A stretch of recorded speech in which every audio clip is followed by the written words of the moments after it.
Due to the graphic nature of its content, listener discretion is advised. From the halls of Montezuma to the shores of Tripoli, we fight our country's battles in the air, on land and sea. On this episode of Cigars and Sea Stories, Mike, Sebastian, and Tim sit down to just talk about life. Mike getting his fucking basement flooded, and all sorts of weird shit that happens around the holidays, and my God, what a strange end to 2015. What's going on, gentlemen? How's life treating you? Life is good, man. Life is good. It is. You're the only one. Tell me how life is good. You tell me. No, life is really good. You tell me how your life is good. Well, so I didn't leave my bowels in the shitter. That's good. At my age, that's always a positive. Did you hear that, folks? He's not incontinent. Yeah. Not yet. No, man. Opportunities. Still got my family. You know. There you go. People are happy at home. Kids are doing well. They getting straight A's? Huh? Yeah. So my older daughter, who's in college at Appalachian State in Boone, North Carolina, freaking Hippieville. Fruit nut and flake capital of the eastern seaboard. Hippieville. It's a great place, though, if you like it. It's fucking gorgeous out there. She's making the chancellor's list, which is a step above the dean's list. So, Mommy and Daddy are quite proud. Quite proud. The Chancellor. The Chancellor. Did you hear that? Yes. Hey, our good friend Dr. Mike Haney is a vice chancellor. Yeah, well, this is the actual chancellor's list. This is the actual chancellor. Did you hear that? My honor roll student could beat the hell out of your chancellor roll student.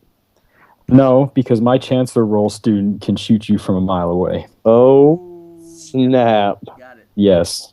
The ultimate trump card. She's got some skills. Dad trained her right. Yes. And she recently broke up with her boyfriend, which is good news for all. Ooh. Sorry, buddy. If I had like a sound effect board in front of me, wow, wow, wow. Yep, No. That guy's out. You're totally missing it, man. That's a good thing. I know that's a good thing. He's out. I've met said boyfriend. It's bad for the boyfriend. Oh, yeah, well, yeah. Right. Yeah, he lost out. Too bad. Too bad, so sad. So, You guys want to hear about my little vacay? Yeah. Tell us the ending, especially. Dude. Well, Shit happened for Cigars and Sea Stories, ladies and gentlemen, and we are proud to announce we are off the X. There you go, exactly. An IED fucking hit FOB&nbsp hard. Yeah, dude. It was a hydro IED. It was an aqua enhanced IED. So if our listeners recall, before we left for the break, I did not have inflection in my voice and was dealing with a terrible fucking cold. Go home, wind up getting the flu, right, while home. So I'm like writhing and puking, and this is all like adding up. You know what I'm saying? I had a great trip when I was home. Don't get me wrong. I saw a lot of friends, family, blah, blah, blah. But like I'm writhing, puking, whatever.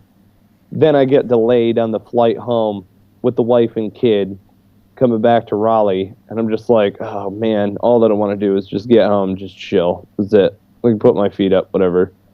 So I'm doing the walk around the house, and Jocelyn knows this. Like I flipped on the light at the top of the stairs and not the light at the bottom of the stairs. I just figure walk down into the basement, bam, flick on the light switch, down the stairs.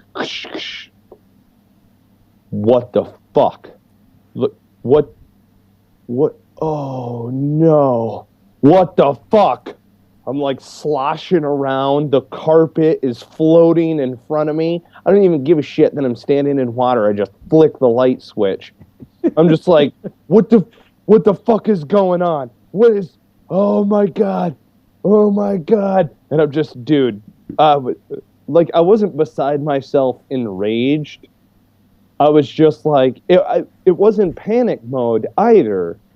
It was like we literally got hit by an IED Not literally. Figuratively, literally. Right, figuratively. But what I'm trying to say, though, is like, it's the exact same feeling that I had when I got hit by an IED. Because it's like, oh, Jesus. Like, we got to get the fuck out of here. We're off the X. We're whatever. Only it's a flood in your basement. You know, so I'm trying to figure out what's going to be the best course of action. I get a hold of the landlord in the middle of the night because I'm renting the place, you know. And thankfully, the folks who actually own the place, who I consider family, were over in a shot. And it wound up being one of those things where, you know, by the time morning came around, we had a crew that was out, you know, ready to rock. Heritage Home Restorations, Heritage Turnkey Home Restoration. They came out and immediately like hit a sub pump. We had a carpet folks out there. Ray Bird with his carpet company came out and started sucking everything up. I mean, people were like lockstep on it. And so what wound up happening was wall to wall, 12 inches all the way around, there was water damage. All of that got stripped out. Yeah, wall to wall, man. Wall to wall. And so it was like, I had a laptop that was sitting up on one of the plastic, you know, like chests or drawers or whatever that was down there. There was so much water that it lifted the carpet, and that chest was like bumped and knocked over. So that laptop that was sitting on it was floating through the water. Like my Toshiba was floating across the basement floor. Now talk to us about the armory. Okay, so the arsenal is good. Are the rifles okay? I haven't even asked about that. They are. Oh, good. Well, dude, that's good to hear. That was I got everything out of there ASAP, wound up taking it upstairs and drying it off and doing whatever I needed to and stowing them away. And that's the best news I've heard so far. Well, you want your guns to survive the incident. Right. Sadly, the like $700 gun safe is not surviving the incident because so much water got into the wood and the carpeting on the inside of the thing that it'll never be right. I can't possibly put, like, I got a 35 Marlin lever action, you know, that's a hand-me-down, and a couple of other, you know, rifles that are hand-me-downs from my grandparents and stuff like that. Like, I'm not going to put them into a gun safe that is just going to seep humidity and whatever else into the finishes and the bluing on that rifle. I mean, it's just not going to happen. You got to have a dry, humid, regulated place. And it's not like it's a gun safe. You know what I'm saying? It's not like I'm going to hang it from the ceiling or something like that. Like, the thing's got to be on the floor. You know, there's nothing you can do about it. Well, also, not to mention, the floorboard on it isn't going to hold anything no more. Right, exactly. Yeah. So this is a good opportunity, really, to put it out there to any of our listeners who might want to, you know, maybe they work for a safe company that would like to promote their product. You know, this would be a really great time for you to kick in a freaking gun safe to the crew at FOB&nbsp to replace the one that was damaged in the flood. Just saying. Just you know, in the shamelessly flood. Throwing that out there. Yeah. I mean, we're just shamelessly begging for free stuff at this point. So, dude, if we're I'll tell you what. First of all, we need to tell the listeners we're in business. Thank God that the computers weren't ruined, the printer wasn't ruined. Oh yeah. You know, because we elevate everything. You know, we were wise enough when we were downstairs to keep everything up off the floor if it's a computer or something along those lines. There was some other stuff that was damaged. There was some other gear that was damaged. You know, unfortunately, there was some recording equipment that we don't use that was damaged. You know, and stuff like that, like recording equipment that we don't use for the business. You know, other personal type stuff. But yeah, I mean, like the stuff that we use for Cigars and Sea Stories in order to keep stuff afloat. There you go. That's funny. Was not ruined or damaged. Thank God. Yeah, that's cool. Otherwise, this podcast would not be coming to you today. There you go. Yeah. It's pretty sweet, though. Our new digs are they're pretty high core. We're in the We're entirely segregated. We've got the whole upstairs. You know, I've got 2 bedrooms that are upstairs in the house, and one of them is entirely devoted just to the business. We rearranged everything already and got it all wired up, and Jocelyn got everything wired up, and thank God for really great people. So, what's that, man? No, we need to work on our clairvoyance in seeing this kind of thing happen. But thankfully, we did have everything raised up that could have been damaged. I mean, it could have been a hell of a lot worse. However, it was pretty devastating in as much as happened. You know, we still need to function check that monitor down there, because that thing's been around humidity. I think it's been dry enough for a while, but we got to turn it on and see if it works. But life happened. I would never have thought flooding would be a problem in that house, you know, given the location. I mean, you're kind of... on top of it's not a hill. like you're down low near a water source or anything. It's just because that one drain got plugged that drains water away from the basement stairs. And if it hadn't been for that and the heavy rain, you know, it never would have happened. Yeah. Yeah, it's crazy. No, yeah. I mean, the folks who own the place, they've been here for nearly a decade, and they're like, this has never happened before. This is just crazy fluke nonsense. And legitimately, what wound up happening was this storm drain down on the back edge of the property had overgrown. You know, stuff was caved in, all sorts of stuff. I had no idea that the ditch even existed, to be honest with you. I didn't know that there was an end to that drain or whatever. I thought that it pushed out another way. You know, so maybe it was, I don't know. It's hard. I would love to place the onus on me. I'll take the goddamn blame. You know what I mean? But really, to be honest with you, it's a fluke. It's just, it's a storm drain that backed up. Well, I mean, life happened. Life happened, Right. But as military personnel, rather than crumble, we moved around it, flooded around it like water, and glad to say we haven't missed an episode. Because Gunny Highway said to improvise, adapt, and overcome. Exactly. We're fully up, operational. Things are good. Yeah, man.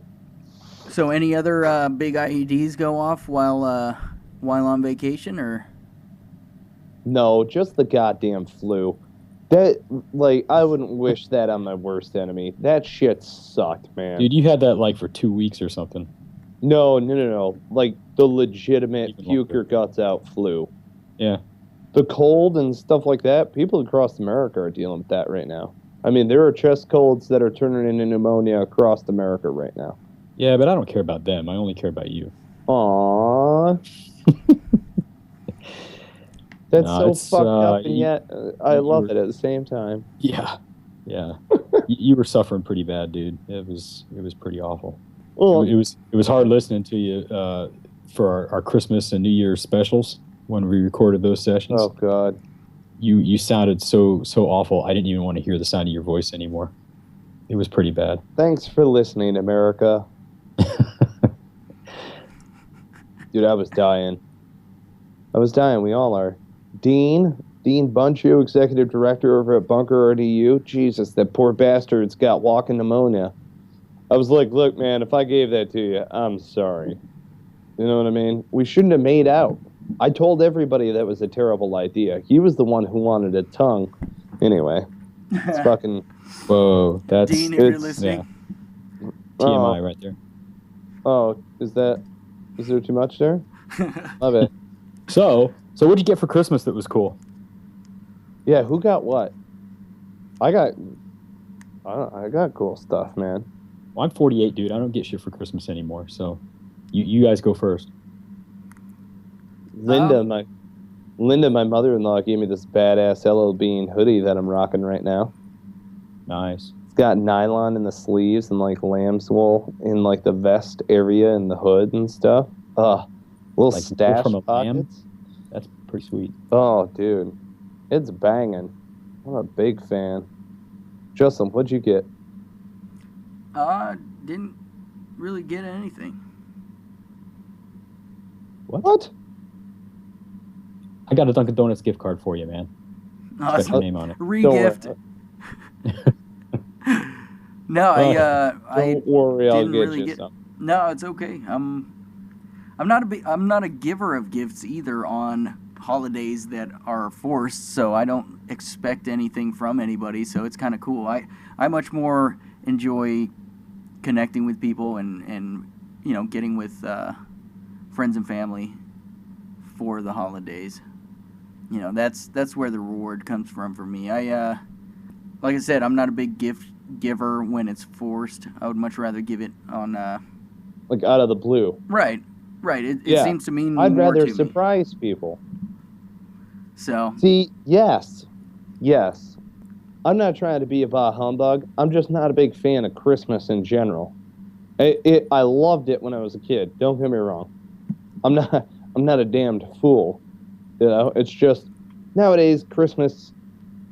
It's not as special as what I remember. Which is no big deal. It feels a little hallmarky, a little bit forced. But a lot of people, they get off on it. They love it. well, we have moved into a very, not to go this direction, but we've moved to a very consumerist state. So everything is capitalized. I mean, Christmas starts hitting the airwaves before Thanksgiving, and kind of takes away from it.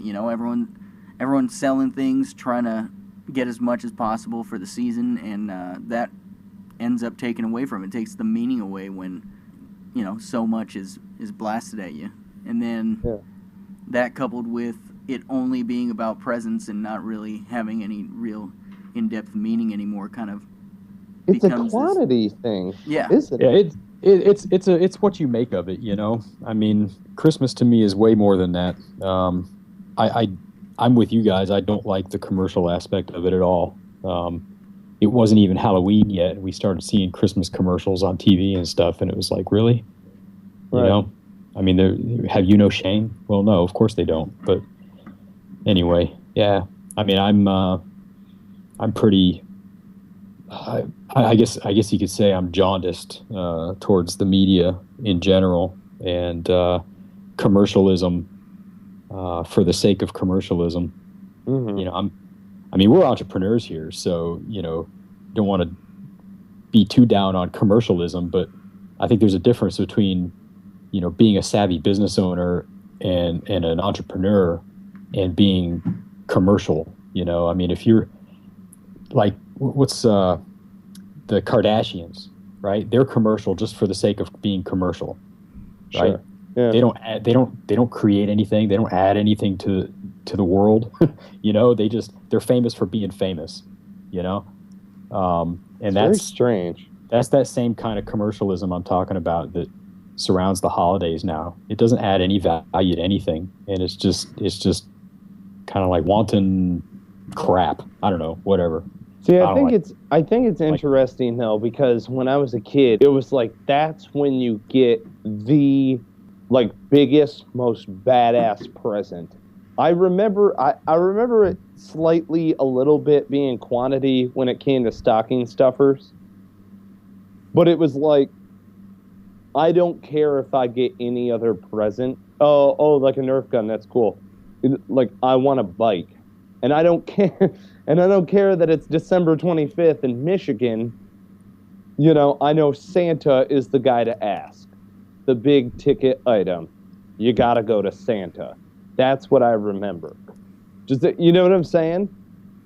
And my birthday's in July. So I'm not gonna get the big ticket item then. I gotta wait all the way to Christmas. And that's kind of like the consumerism, getting all the presents, I don't know. But it's quality, though, vice quantity. Well, I think, on what Tim was saying is if the products that were out there were actually looking to add value to people's lives, much like the type of business we're always trying to push, do it right, do it better, make it well, make sure everybody is taken care of from the person receiving to the person creating, making, whatever. That ends up being something that is functional even in that season. Whereas the other side, where it's just peddle as much junk as you can to get as much money extracted from people's pockets as possible, that's never going to be something that is worth going to. And that's when this consumerism takes over, is when that's the entire goal, rather than adding to people's lives. I'll tell you what, though, man. You got folks like my wife who absolutely love Christmas also for what it is, that cozy holiday, the little figurines, the ornaments on the tree. I mean, the spiel. Not the capitalism and stuff like that, but like the ugly sweaters, the eggnog, the Christmas music, right? Like Bing Crosby Christmas, rocking it out. The cheesy Norman Rockwell type stuff, because I love her. Well, that's the side that's actually worth doing still. I mean, that's where that human connection comes in with the family and stuff. Yeah, there's nothing wrong with that. That's just sort of the cultural aspect of it, you know.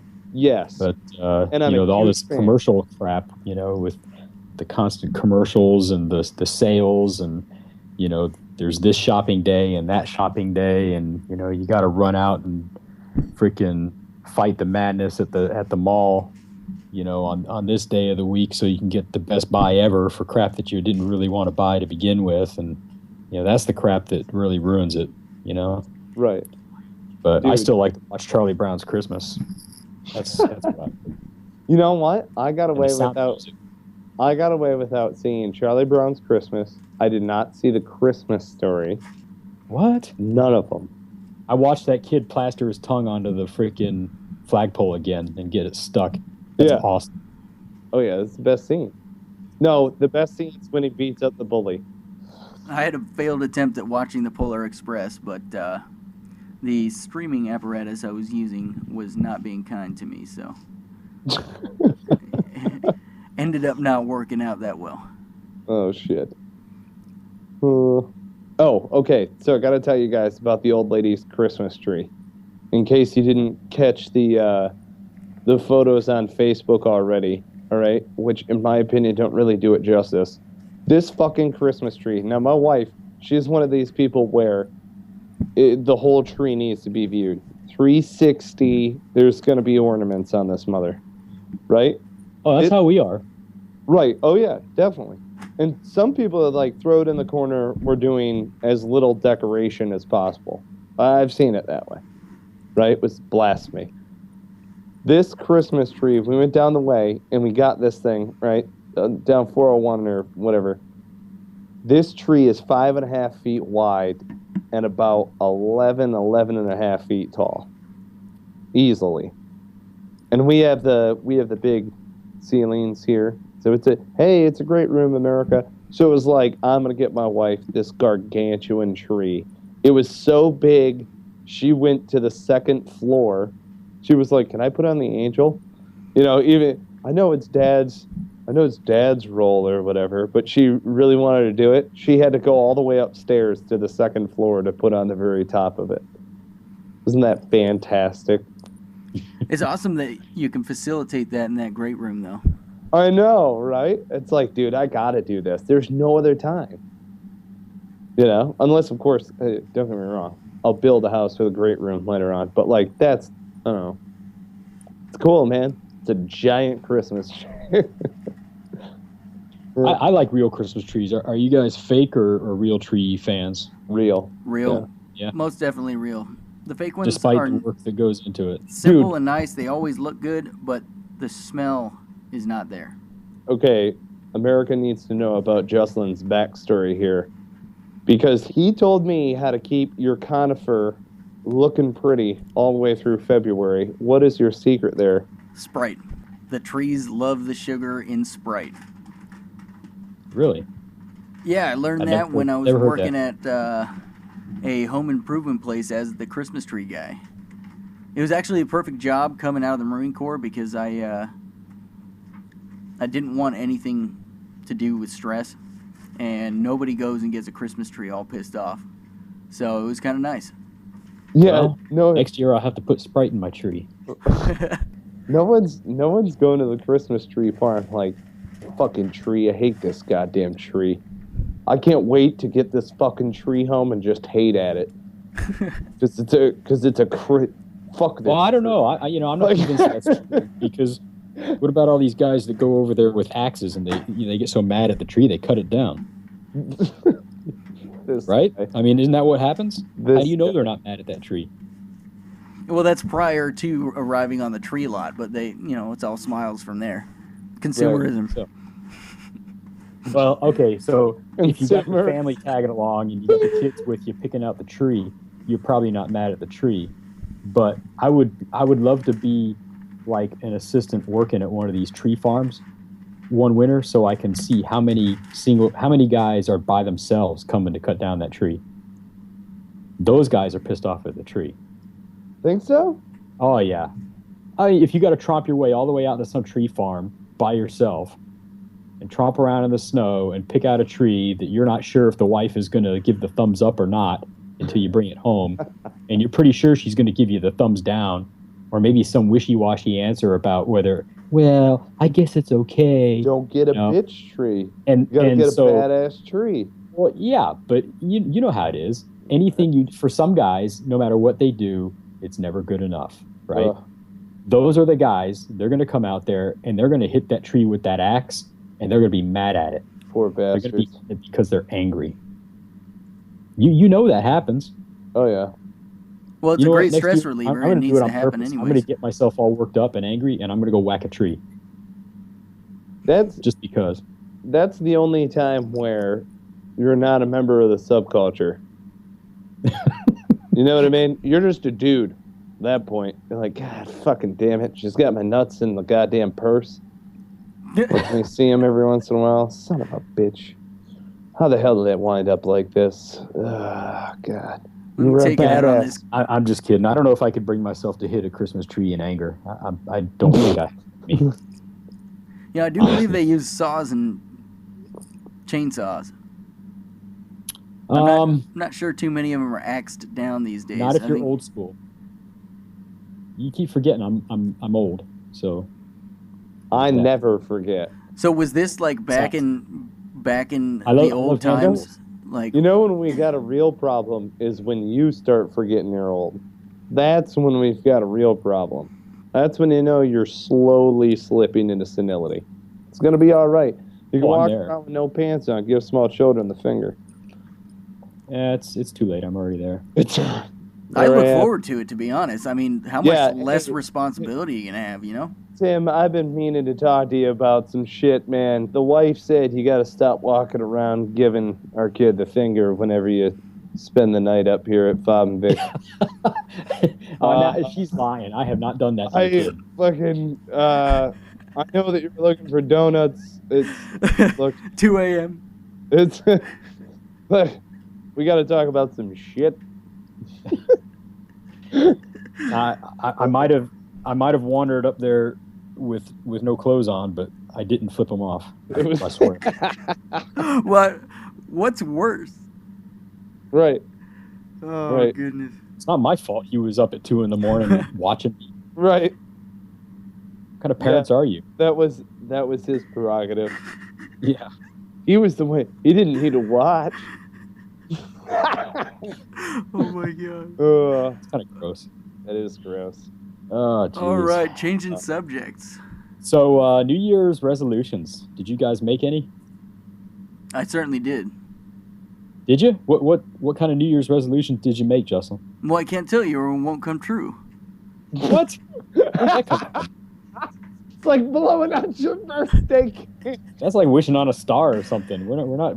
There's no stars here, man. Nah, you know, my resolution this year, legitimately, is just to reacquaint myself with being kind to people. I've found myself kind of bitter in a lot of ways, and so my legit goal is to, you know, find the love that I really do have for people, and not be so consumed by, you know, my life and what's going on to overlook the need that's out there, you know. And in that way, it'll benefit me as well, because looking outboard, you start realizing how good you actually have it, and that's where I really find myself, to be honest. How about you, Tim? Yeah. No, that's good, man. I didn't really do the whole New Year's resolution thing. I find that if I think of it in terms of a New Year's resolution instead of just something that I'm going to resolve to do, that it's not as serious, But what I have resolved to do, not necessarily because it's New Year's or, because the ball dropped and we all looked at each other and said, oh, I'm going to do this year, do this year. Kind of similar to what you are doing, but focused a little bit differently, I guess. It's come to my attention quite a few times this past year that a lot of my problems are self-induced, and a lot of those self-induced types of problems are because either I'm being selfish or like you said, I'm not being kind or nice to people. I'm just grumpy, mean, angry, whatever. And what it all comes down to really in a nutshell is, am I grateful or thankful for the things in my life, for the people in my life, for the way things have worked out in my life? Do I have some measure of gratitude? And, you can say that my gratitude, or your gratitude could be focused towards a particular person, or it could just be general gratitude, that's just there, or it could be, gratitude towards God or whatever. But if you're grateful for something in your life, you're not going to take it for granted, and you're going to appreciate it more. And if you're grateful for the people in your life, you're not going to treat them like crap and walk all over them and make them mad at you. And so being intentionally grateful for things, I think, is a really big deal for me, and I think it really is for everybody, whether you do it already or not. But there's not enough of that. There's so many people in the world that it kind of goes into this whole other realm. We all talk about all the bitches in the world that just bitch and moan and whine and complain and blah blah blah. People with thin skin, they got nothing better to do than whine and complain about how tough they've got it and how everything sucks and nothing's ever going right. But then they don't do the work to make good things happen, right?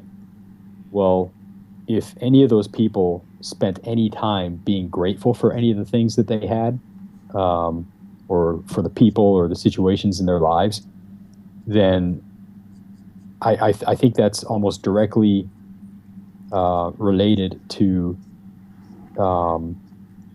all these bad feelings that they have. If it's inversely proportional. The more grateful you are, the less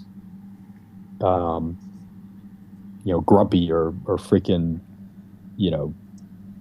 lazy or whatever. All the different things that people are. That we complain about, the less of a bitch you'll be if you're more grateful. You're churning out more energy also. It's harder to be positive than it is to be negative. Well, no, I beg to disagree. I think that I think it's easier to go that route because it's tempting, because on the surface it doesn't seem like it's as hard. It seems harder to be grateful. But I think in the end, it ultimately takes more energy out of you and sucks more out of your life to not be grateful. Right. And to be a bitch and have a thin skin and, be grumpy and all those things. You ultimately spend way more energy being negative than you would if you had just decided to be positive. Yeah. And, for me, I think it's I've come to a realization that a lot of the things, and I'm not known as typically just a totally negative guy. Some people think I look grumpy in all my pictures, but that's but I'm not a completely negative person. I have my good moments, But part of the problem is being intentionally grateful, as opposed to just when something really fantastic happens. I mean, everybody's grateful when you get a really cool Christmas present under the tree. Everybody's grateful when somebody does something really nice for you, at least for a couple of minutes. But are you grateful when things aren't so good, or when it's just an average day and nothing happened? Are you still grateful for all that stuff? Are you still grateful for those people in your life, even if they didn't do anything for you today? And that's really kind of where the rubber meets the road for me. And what I want to work on is, remembering every day when I get up, because every day is a new day. It's a new life. We have an opportunity every day when we wake up to live a certain way. We could live this way or we could live that way. And, which one are we going to choose? We could wake up to the sound of the dog barking, somebody knocking on the door, and the phone ringing and, crap going on, and we're not ready for it, and we're pissed off already because there's too much crap going on in our lives. Or we could wake up and all those things could be going on, but we could just pause for a moment and think to ourselves, you know what?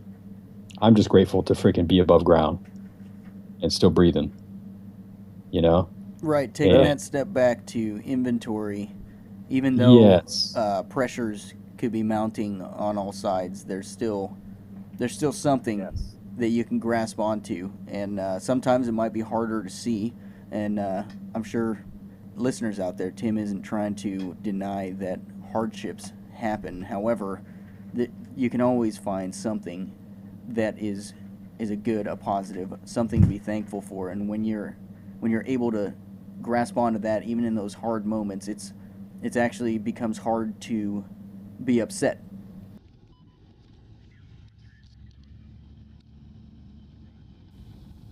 Cigars and Sea Stories is proud to support and sling Counter-Strike Coffee. Counter-Strike Coffee, I want you to know, is meant to be drink black. Now, I myself love coffee. I'm a big coffee drinker. I went away from black coffee for a little while. Needed the cream and sugar when I was rocking it with the generic blend. Counter-Strike Coffee brought me back into the fold in a huge, huge way. They do a great dark roast. I'm a big fan of napalm. That's my fave.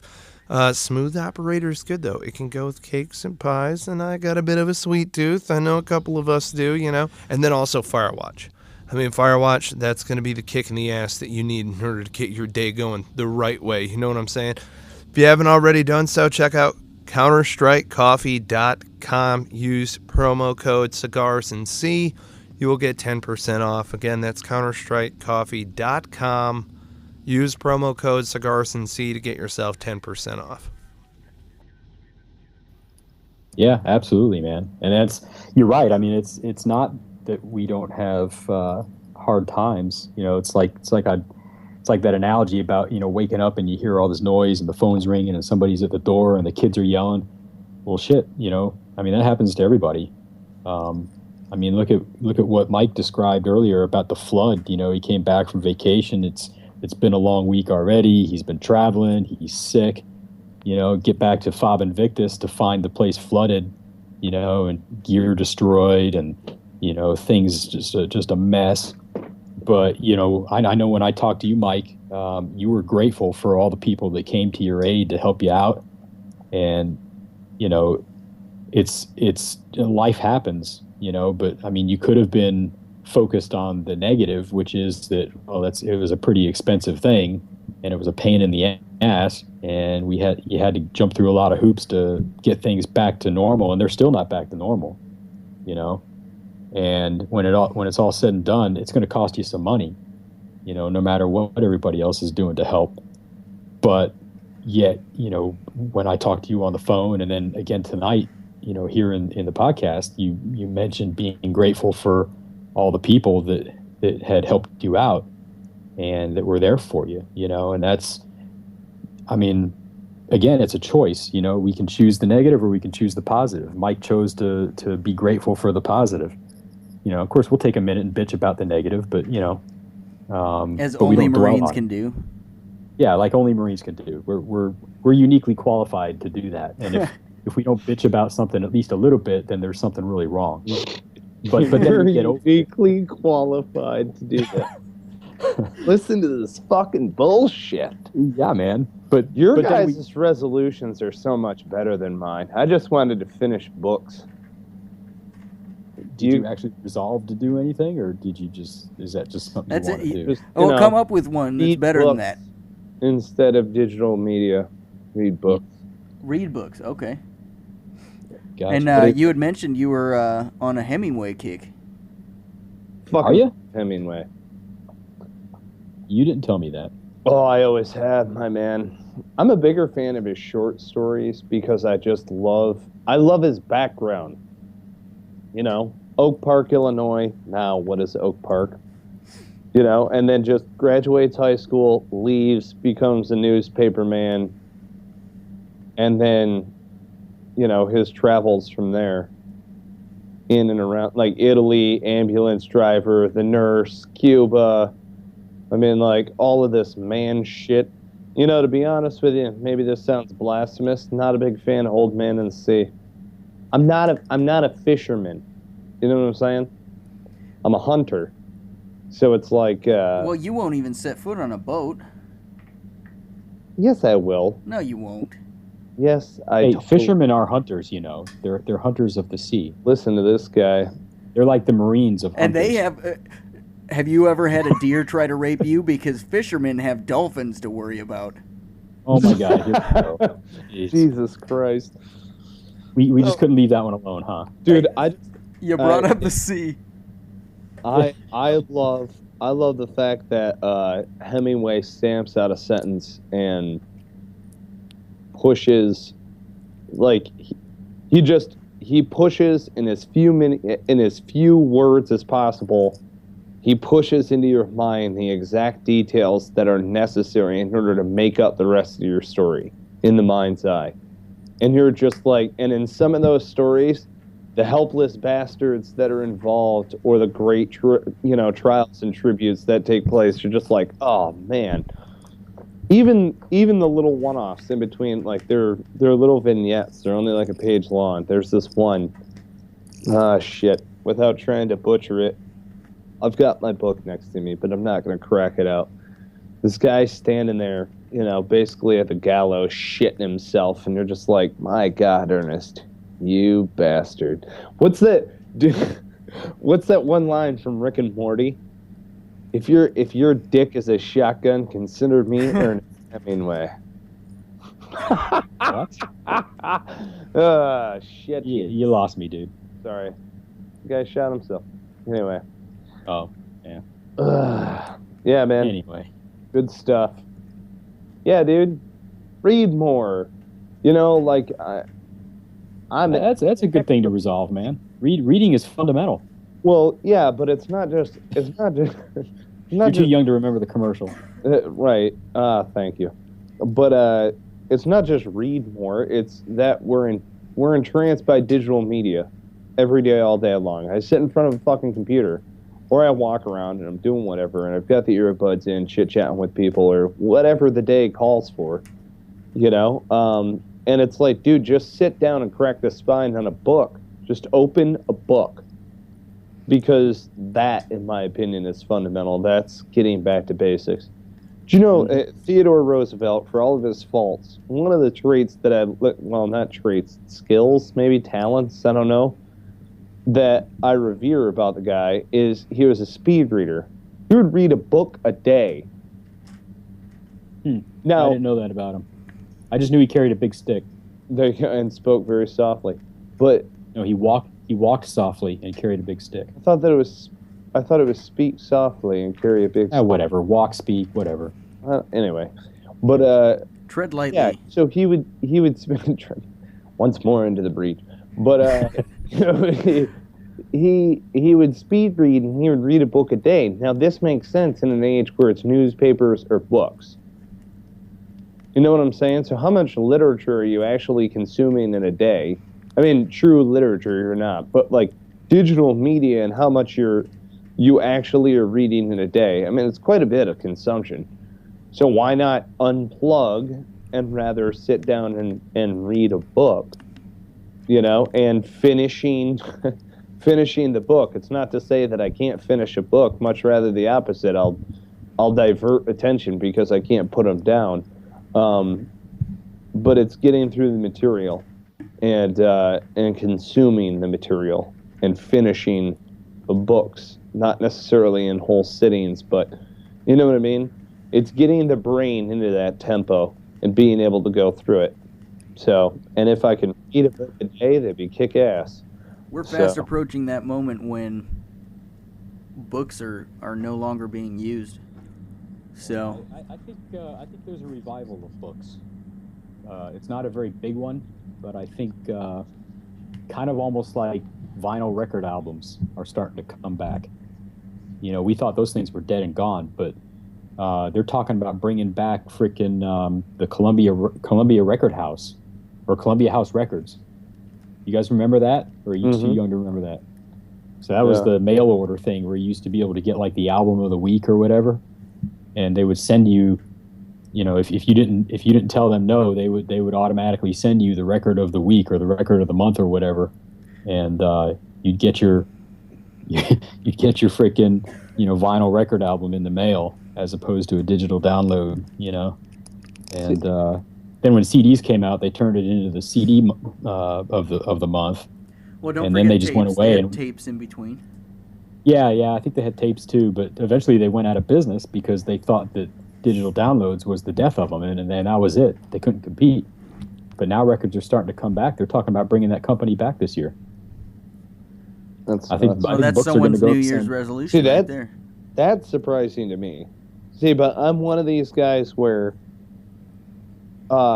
newspapers and books will not go away. In my opinion, there's something tangible about being able to hold it in your hand and read it without photons from a screen burning your face. Book sales have gone up. People are still buying books. Yeah. What's weird is that people buy books and they just don't fucking read them. Yeah, they collect them. They put them on their shelf. Yeah, Mark was talking about that. Mark Garrett with Menor Enterprises. He was talking about that. He's like, it's some crazy ratio. It's like 1 in 7. I mean, what?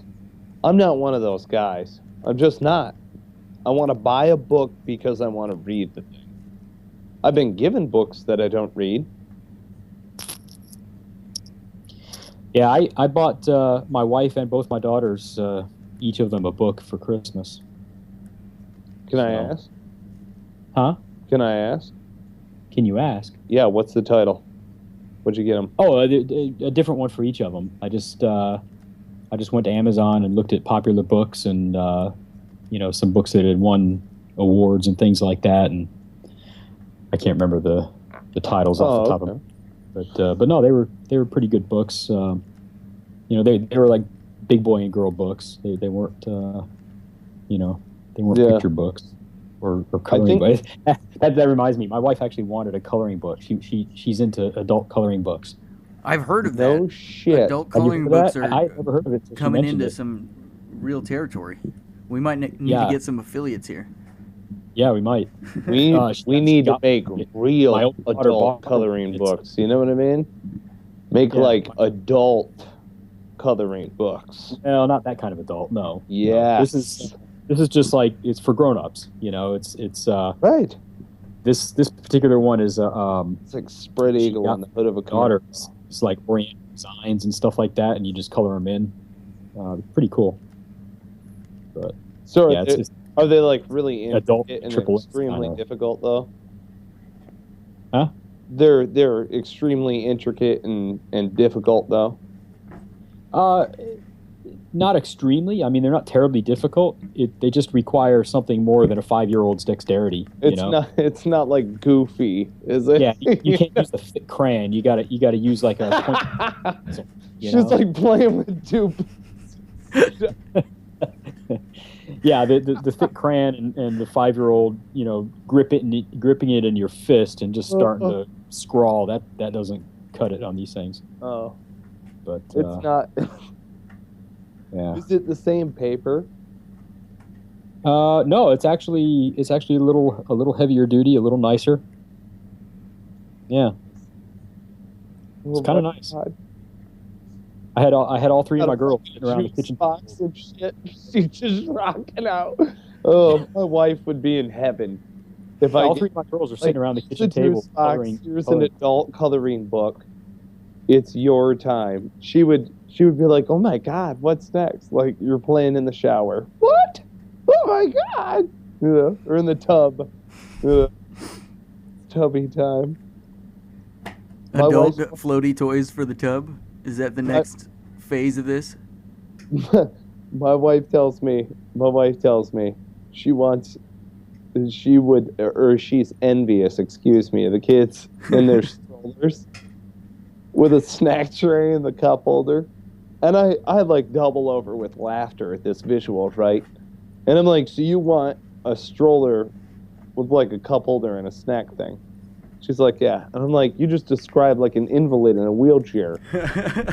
They have those. Automobile to roll around in. Like, you're an able-bodied woman.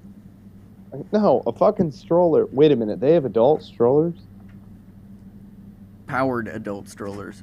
See, that's where the market is. We need to do like bicycle rickshaw shit where we adult stroller people around. There's like cup holders and fucking snacks and shit. And they just people. I would not do that. I would not be an enabler for the lazy people in the world. They're gonna pay you money. They all pedal.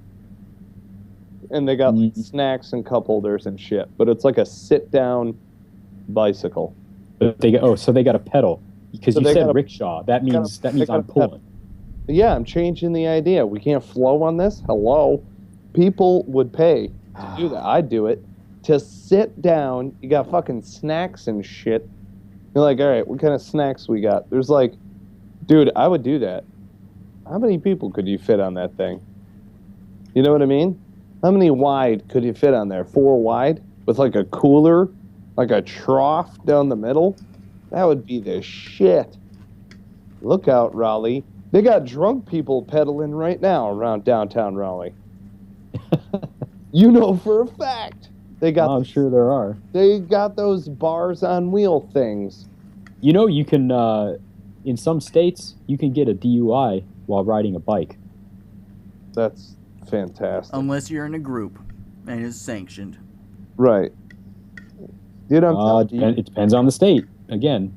Well, yeah, but what I'm talking about is right here. You have drunk people in downtown Raleigh as I speak, as you and I are engaging. Well, maybe not. It's cold out tonight. Yeah, but they've got those bars on wheels. You know what I'm talking about? It's a pub on wheels with handlebars. Oh yeah. Pedals, right? Dude, but somebody else is steering that bitch. I'm just talking about a sit down. I'm gonna put a cooler on this bitch. I'm steering up front. Everybody else is pedaling. We got snacks and shit. I'm just saying. There's a DJ. Hello. That's a party on wheels. That's what's up. I would issue diapers. Just have everybody sitting on a toilet. Oh my God. Like the horses. Oh my, that's a little, that escalated. Yeah, I'm not even going to comment. I'm done. Move on. Next topic. Oh, dear God. Yeah, man. Well, I'm telling you. Proud to say that Cigars and Sea Stories lives on despite the peddling trolleys and the floods and the dolphin rape that has ensued in the last year. And I'm thankful for the entire team still being on board and all of us coming together and pushing hard for this next year. I think we're going to have a good year this year. Yeah. Oh, yeah. Yeah, it's going to be cool. So this is some crazy crap that we talk about, you know? I mean, the conversation goes from like, you know, talking about mayhem and destruction when a water IED goes off in the basement, and then it kind of goes to like serious discussions of resolutions and thankfulness, and then it gets back to like dolphin rape and just ridiculous like stuff. I will get off of that at one point, I promise. Yeah, at some point, I'm sure you will. You know, when you forget. It'll be my next year's resolution. I mean, where else can you have such a diverse conversation but here on Cigars and Sea Stories is kind of my point. You know, nobody else is going to give you this. So if you like what we're doing, you know, get on there and like, rate, review, you know, share it, and tell your buddies about it. And you know what? Give us a call, drop us a line, and give us a topic that you'd like to hear us talk about. That's one of the cool things about the conversation. Keep it diverse. And it adds a little bit more depth, not just generational and stuff like that, but the different experiences that we've had, you know, during peacetime, during wartime. And it's cool hearing, you know, at least from my own point of view, because I was on the ground side, it's cool hearing across the MOSs where they came from and the experiences that led them to the path that they are on now. You know, like one of the people that we talked with that I'm still kind of amazed by is Melissa Washington, who was a storeroom clerk in the Navy and then wound up jumping around. She was kind of like a Renaissance lady in that she shifted gears numerous times and had to pivot over and over again. And it's great to see somebody succeed, you know, along those lines. So if you're one of those people who's out there who's got a few topsy-turvy twists and spins and has been scarred and marred the way that a few of us have been, by all means, please feel free to get in touch with us. We love hearing from veterans, veteran supporters, and people who think that we suck. No, I don't want to hear from them. You don't want to hear from them? I want to The hear ones from that I think we suck? It's better. I don't know. I haven't might heard hurt my from feelings. somebody who thinks that we suck. I Might guess hurt my that's good. Maybe we're not. I don't know. Well, maybe they it's just tune out uh, before they actually drop us a line. Right. They're like, Yeah. you suck so bad, we're not gonna say anything. You know, that could be it. Oh, did we just fart at a Almost. party? Are we that guy? Oh, no. What I think's great about what we have here is that it's like a lounge, right? Remember the lounge? If you're ever an instructor or anything like that, it reminds me of being in the lounge, and that's what I dig. We can pretty much say whatever the hell we want. Two, I like the fact that it's like a cigar lounge. So, you know, we get a little bit of business, a little bit of bullshit, you know. But I like to think that we also keep it pretty loose, even in the fact that we are passionate. It's primarily for the veterans. We don't really take in any other track, you know, and that's the other cool thing that's going on here. So, I don't know. Maybe folks dig that. Consistency breeds interest? What's that? Consistency breeds interest? Is that what you're saying? Yeah, but I you know, I don't know if it's so much consistency so much as it is the inconsistency or the variety of the show. I mean, really, the only common thread here is that, you know, yeah, we're veterans, we're Marines, we're infantrymen, and that makes perfect sense for entrepreneurs, you know, but we don't really go off the rails in other directions outside of just a few tidbits of craziness, you know? It's not that... Does that make sense? No. No. I mean, okay. we're not doing political debate all the time, is what I'm saying. We're not talking about Trayvon. We're not talking about Ferguson. We're not talking about Obama. We're not talking about her. We're not we're not talking about any of those things on here, because that's for out there. Like, we just want to add value to the world. It's not that big of a deal. And every once in a while we say some fucked up shit, because that's what veterans do. kind of got like a weird, fucked up sense of humor. Right? Just a now, little bit. am I making sense? And I wouldn't have it Oh, any now other I way. get it. Now I get it. Yeah. In a long way around. All right, well, Short story Hemingway. long. No. Hemingway would slap me right now. No, he wouldn't. He couldn't get past the beard. He'd be like, "You rugged bastard." What do you think? Dude, if Hemingway were here, he would shake our hands. Come on.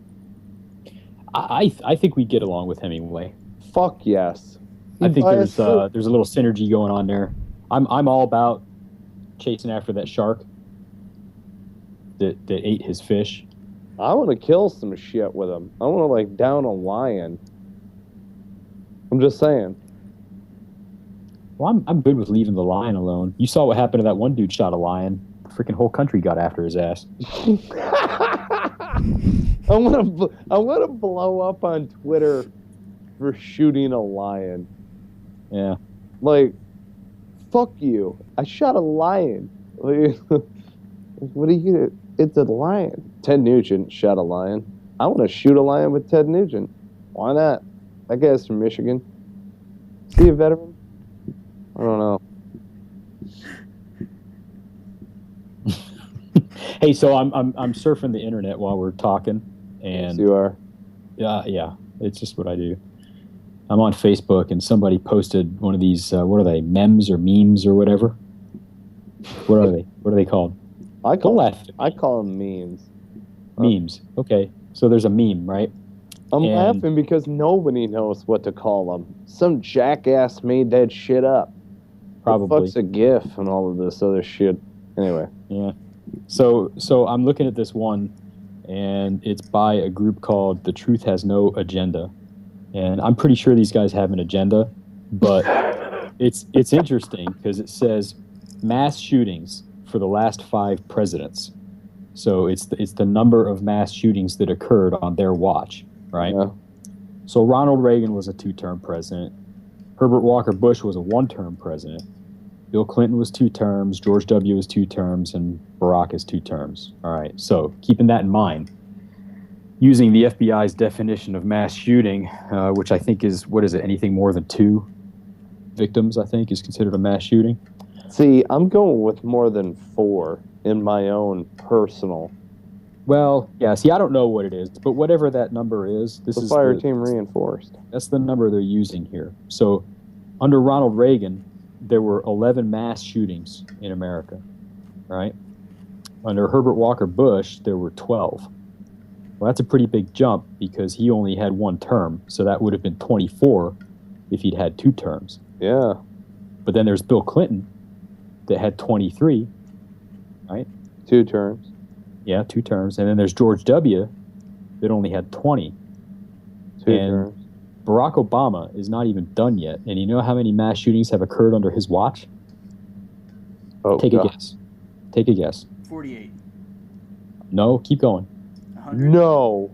Oh yeah. 162 mass shootings since he took office. God. Apparently, people are happy with what's going on. I wonder Yeah. how far back those records of mass shootings go. Not to break your thought, but the reason why I say that. I don't know. I mean, you could go on the Department of Justice website and find Yeah. all this stuff. I'm pretty sure it was pretty hard back in the FBI's musket been around days. for a long, long time. They've been keeping records for decades. So Well, and Yeah. the reason why I ask is because, I mean, don't get me wrong. My memory does not date back to the 1960s. You know, I only have history books and what people tell me of the time and the era and things of that nature, or the 50s or the 40s and so on and so forth. But back when, I mean, whole cities were burning, you know, and there were riots that were going on in the streets and stuff like that, it seemed like a lot more of a tumultuous time than what we're dealing with right now. You know what I mean? That's why Yeah. that shocks me. That's why Well, I remember I 1989. The was it 89? think it was 89. The riots in East LA. April 26, 1992. There were a riot on the streets. Tell me, where were you? No, not that one. Oh, I was sitting home watching my TV.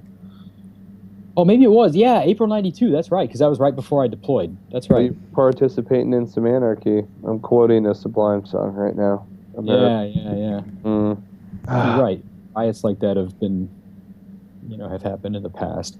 Here's an interesting point that people don't study this era in our history very often, or at least not very closely. They don't study it in depth.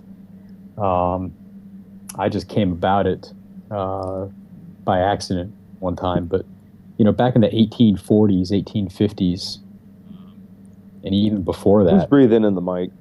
That was not because I was talking. But our country loving himself over there. Sorry, the 18 what?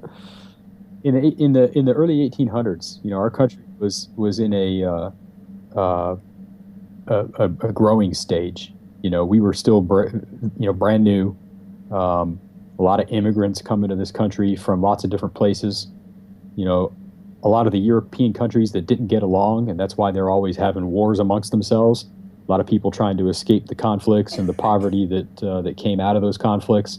So you had the Italians, you had the Irish, you had the Greeks, you had whoever, all these different people from different ethnic backgrounds, mainly all Europeans, but they didn't like each other, right? And, the whole Irish Catholic versus Protestant thing that's been going on for, I don't know, a few hundred years, something like that. That whole thing came with them when they came over here. Early on in our history, in the mid-1800s, people didn't trust Catholics. They were papists, and there were articles in newspapers just totally bashing Catholics, and they weren't to be trusted. Who was the first Catholic president? Do you guys even know? Kennedy.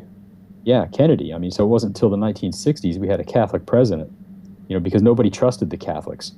But in the 1840s in Philadelphia and some of the other major cities in this country, there were riots in the street where people, like literally armies of just civilians, just people, of a particular ethnic background from whatever neighborhood of the city that they lived in, would just come into the streets and start attacking other people, like in this case the Catholics.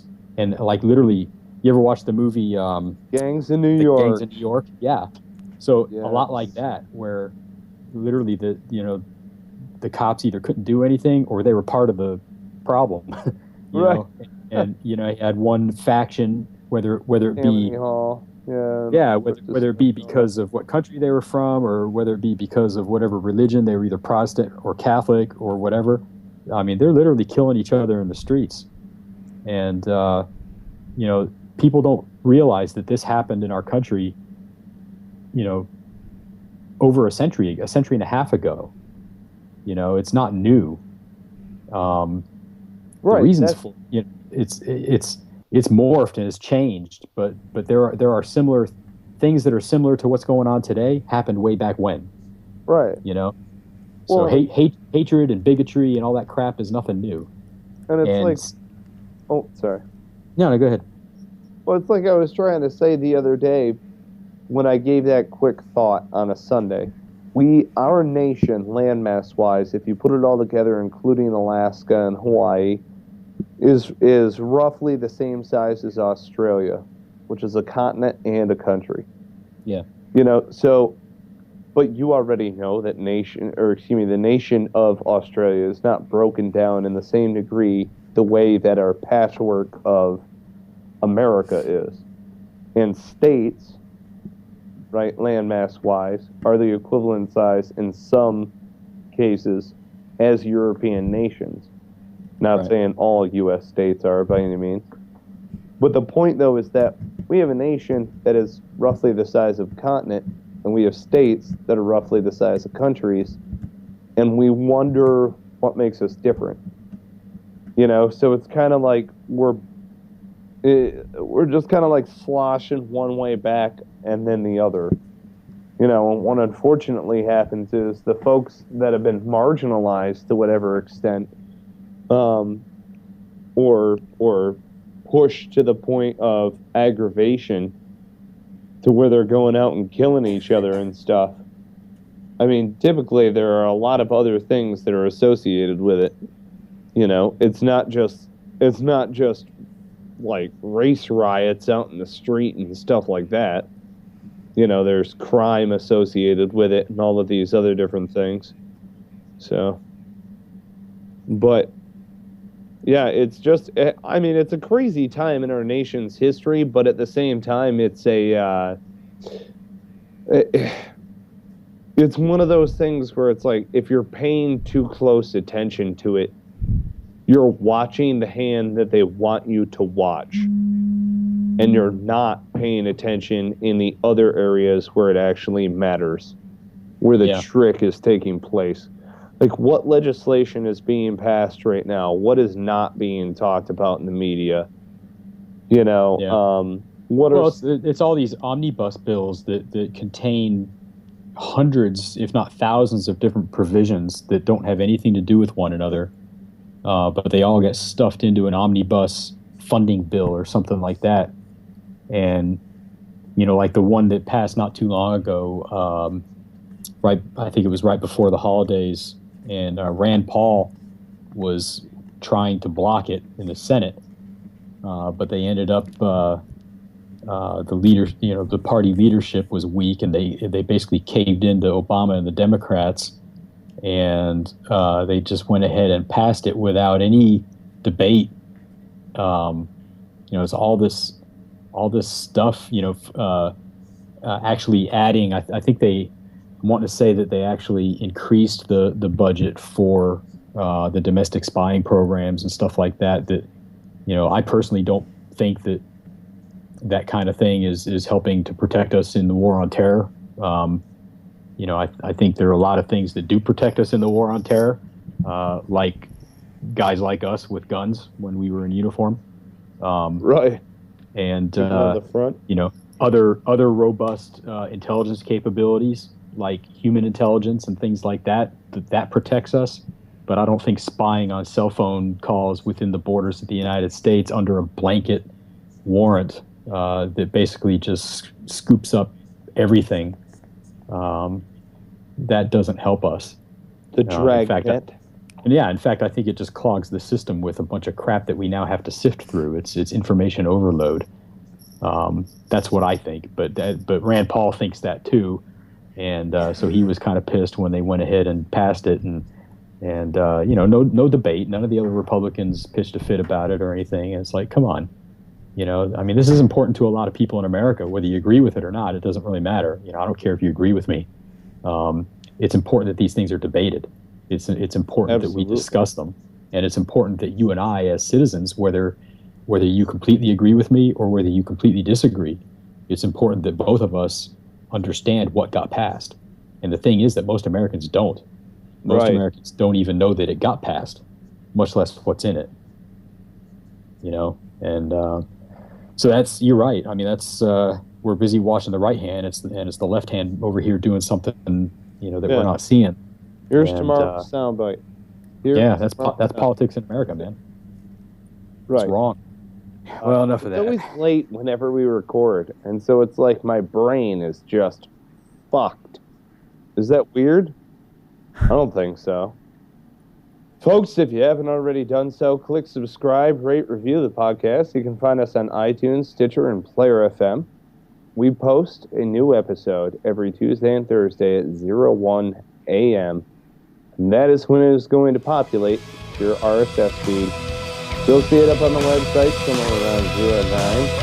And more blog posts are coming, I swear. So be looking for those. Check out our resources page. We've got a reading list on there with a lot of cool books from different folks that we've interviewed on here, to include Marty Scoveland Jr. with his book, Violent to Action, is up on there. You can also, under the resources page, you can check out links to Counter-Strike Coffee. Enter in Cigars and Sea, get 10% off. You can go on veteranslist.us. if you're a veteran business leader and you would like to be added to veteranslist.us, go ahead and get a featured membership. Enter in Cigars and Sea and get that featured membership for 50% off by entering in Cigars and Sea. All right, guys. You guys have a lovely evening. Take care. Be well. Semper Fi. Do or die. Rod or kill. You guys have a good one. Oh, my God. Jocelyn. Cue the music.